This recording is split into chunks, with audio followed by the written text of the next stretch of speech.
Hello students, exercise 5.2 हम कर रहे थे और एक्सरसाइज 5.2 का हम आज 6 क्वेश्चन सॉल्व करेंगे।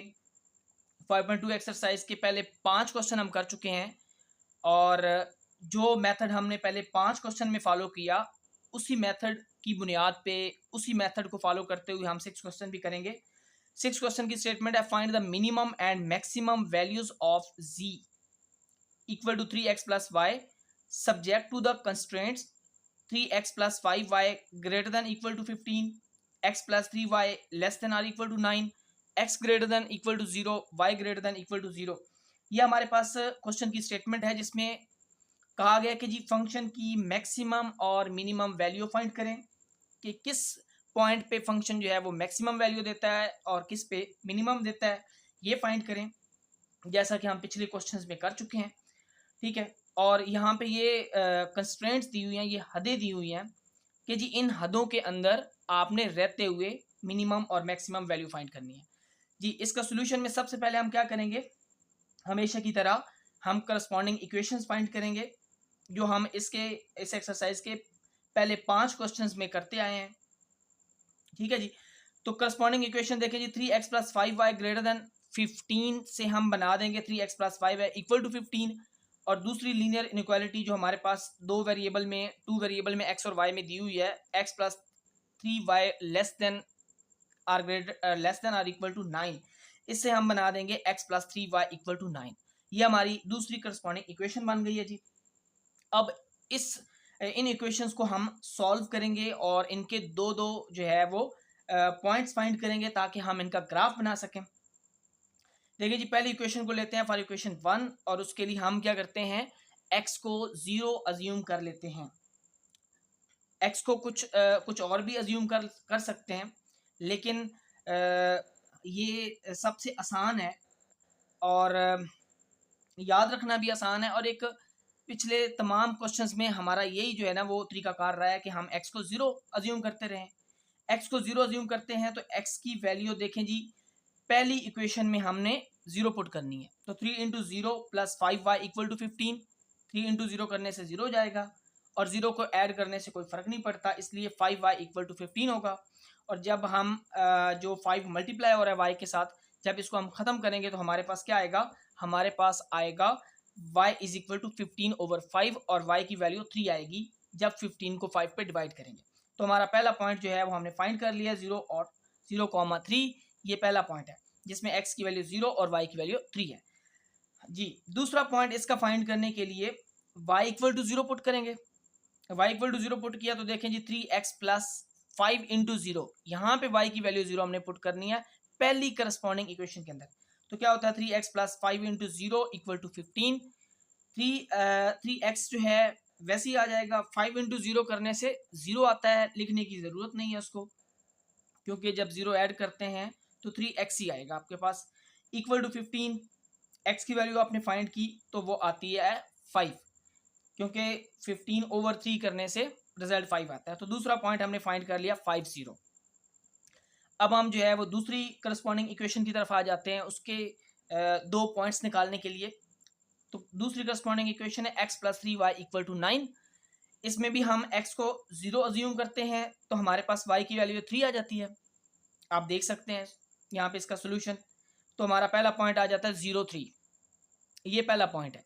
अच्छा, जब y को 0 पुट करते हैं जी, y को 0 अज्यूम करते हैं इसकी वैल्यू y की, तो क्या होता है कि x की वैल्यू 9 आ जाती है। तो दूसरा पॉइंट हमारा 9-0 आ जाता है। तो ये दो पॉइंट्स जो हैं वो दूसरी करस्पॉन्डिंग इक्वेशन के हैं और ये दो पॉइंट्स जो है ये पहली करस्पॉन्डिंग इक्वेशन के हैं। अब हम इन दोनों का जो है वो ग्राफ ड्रा करेंगे और वहाँ से जो है वो कंबाइन फिजिबल सॉल्यूशन रीजन निकालेंगे। ठीक है, और उस जो फिजिबल सॉल्यूशन रीजन होगा वहाँ से कॉर्नर पॉइंट्स निकालेंगे और फिर कॉर्नर पॉइंट्स पे हम फंक्शन की वैल्यू को चेक करेंगे। जी आप देख सकते हैं ये एक्स वाई प्लेन पे हमने ग्राफ ड्रा किया है जी। पहली जो करस्पॉन्डिंग इक्वेशन है उसका ग्राफ है L1। ठीक है, ये हमने लाइन ड्रॉ की है। जो दो पॉइंट्स हमने फाइंड किए थे पहली करस्पॉन्डिंग इक्वेशन से, वो हमारा पॉइंट था 0,3 और 5,0। ये पॉइंट जो 5,0 पॉइंट है वो एक्स एक्सिस के ऊपर है, लाई करता है क्योंकि x की वैल्यू 5 है और y की वैल्यू 0 है। ठीक है, तो y की वैल्यू 0 हमेशा x एक्सिस के ऊपर होती है। और जो दूसरा पॉइंट हमारा 0,3 है, वहाँ पे y की वैल्यू 3 है, x की वैल्यू 0 है, जो पॉइंट y के ऊपर, y एक्सिस के ऊपर लाई करता है। अच्छा, इन दोनों को जब हमने मिला दिया तो हमारे पास L1 लाइन आ जाती है जी। इसी तरह L2 लाइन जो है वो दूसरी करस्पॉन्डिंग इक्वेशन का ग्राफ बनाती है। उसके हमारे पास क्या पॉइंट्स थे, 0,3 एक पॉइंट था और दूसरा पॉइंट था 9,0। ठीक है, 9,0 जो है वो x एक्सिस के ऊपर है और 0,3 जो है वो आप देख सकते हैं y एक्सिस के ऊपर है। जब इन दोनों को मिलाते हैं तो हमारे पास L2 लाइन भी आ जाती है दूसरी करस्पॉन्डिंग इक्वेशन के लिए। अच्छा, अब हमने इनका जो है वो कंबाइंड फिजिबल सॉल्यूशन रीजन देखना है, तो वो कैसे जी डिसाइड होगा, वो डिसाइड होता है हम दोनों इनइक्वालिटीज के अंदर 1 बाय 1 दोनों के अंदर x और y की वैल्यू 0 पुट करके चेक करते हैं। देखिए जी, पहली जो है वो लीनियर इनइक्वालिटी हमारे पास है 3x plus 5y greater than equal to 15। इसमें अगर हम x और y को 0 पुट करते हैं तो 0 आता है result, 0 greater than equal to 15, 15 से तो कभी बड़ा नहीं होता 0, तो ये फॉल्स हो जाती है। इसका मतलब है जो पहली हमारी लीनियर इनइक्वालिटी है उसका सोल्यूशन रीजन बन रहा है अवे टू ओरिजिन, ये L1 है। ठीक है ना, ये L1 है, ये L1 है, ये वाली जो लाइन है ये L1 पहली लीनियर इनइक्वालिटी के लिए। ठीक है जी, वहां से हमने जो करस्पॉन्डिंग इक्वेशन निकाली थी उसका ग्राफ है। तो देखिए जी, इसका जो है वो अवे टू ओरिजिन बन रहा है। ये मैंने एरो के साथ शो किया है कि अवे टू ओरिजिन है, ओरिजिन से दूर है, क्योंकि ये जो लीनियर इनइक्वालिटी है इसमें एक्स वाई 0 रखने से ये फॉल्स हो रही है। अच्छा, दूसरी को देखते हैं जी, दूसरी क्या है, x plus 3y less then और इक्वल टू 9। इस पे अगर हम x और y को 0 रखते हैं तो हमारे पास क्या आता है, रिजल्ट आता है 0 लेस देन इक्वल टू 9, 0 9 से छोटा है, ये ट्रू है। तो दूसरी जो हमारे पास लीनियर इनइक्वालिटी है उसका सोल्यूशन रीजन बन रहा है टूवर्ड द ओरिजिन। ठीक है, ये हमने एरो के साथ शो भी किया है कि ये टूवर्ड द ओरिजिन बन रहा है L2 के लिए।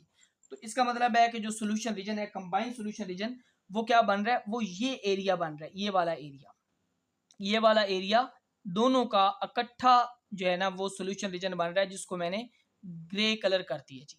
ठीक है, ये दोनों का कंबाइंड फिजिबल सोल्यूशन रीजन है। अब इसमें क्या कॉर्नर पॉइंट्स कौन कौन से हैं, कॉर्नर पॉइंट्स हैं 0,3 और 50, ये 50 पॉइंट और 90 पॉइंट, ये तीन इसके जो है वो कॉर्नर पॉइंट्स हैं।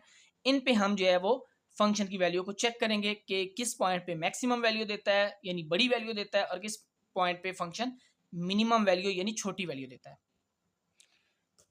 जी, आप देख सकते हैं हमारे पास कॉर्नर पॉइंट्स हैं 0,3, 50 और 90। ठीक है, हमारे पास फंक्शन क्या है जी, फंक्शन है z is equal to f of x y equal to 3x plus y. ये हमारे पास गिवन फंक्शन है जो स्टेटमेंट के अंदर, क्वेश्चन की स्टेटमेंट के अंदर दिया हुआ था। अब हमने इसको चेक करना है कि मैक्सिमम और मिनिमम वैल्यू किस किस पॉइंट पे हमें फंक्शन देता है। देखिए जी, 0,3 पॉइंट पे सबसे पहले चेक करते हैं। तो देखें फंक्शन में जहाँ पे x था वहाँ पे 0, जहाँ पे y है वहाँ पे 3 हमने पुट किया। तो x की जगह पे 0 और y की जगह पे 3 पुट किया, तो क्या होता है, रिजल्ट हमारे पास 3 आता है। ठीक है, फंक्शन की वैल्यू 3 आ जाती है 0,3 पुट करने से। दूसरा पॉइंट चेक करते हैं जी, दूसरा पॉइंट है 50। जब 50 पुट करते हैं, x की जगह पे 5 और y की जगह पे 0, तो क्या होता है 3 इंटू 5 प्लस 0, 3 इंटू 5 करने से 15 आता है। तो यहाँ पे फंक्शन की वैल्यू 15 है। तीसरे पॉइंट पे चेक करते हैं कि तीसरे पॉइंट पे फंक्शन जो है वो क्या वैल्यू देता है। तो 90 जब पुट किया फंक्शन के अंदर, x की जगह पे 9 और y की जगह पे 0, तो 3 इंटू 9 प्लस 0, 3 9 are 27। तो इस पॉइंट पे 90 पॉइंट पे फंक्शन की वैल्यू है 27।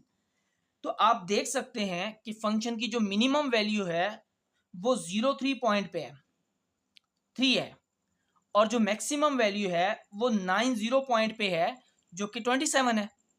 लिहाजा इसका जो आंसर होगा वो क्या होगा, so function has maximum value at 90 point and minimum value at 0,3 point. यही हमारा आंसर है। ठीक है, मुझे उम्मीद है आपको हमारी जो है वीडियो से ज़रूर फ़ायदा हो रहा होगा। ठीक है, अगर आपको हमारी वीडियो जो है वो अच्छी लगे तो इसको लाइक ज़रूर करें, शेयर करें, हमारे चैनल को सब्सक्राइब करें। बहुत शुक्रिया।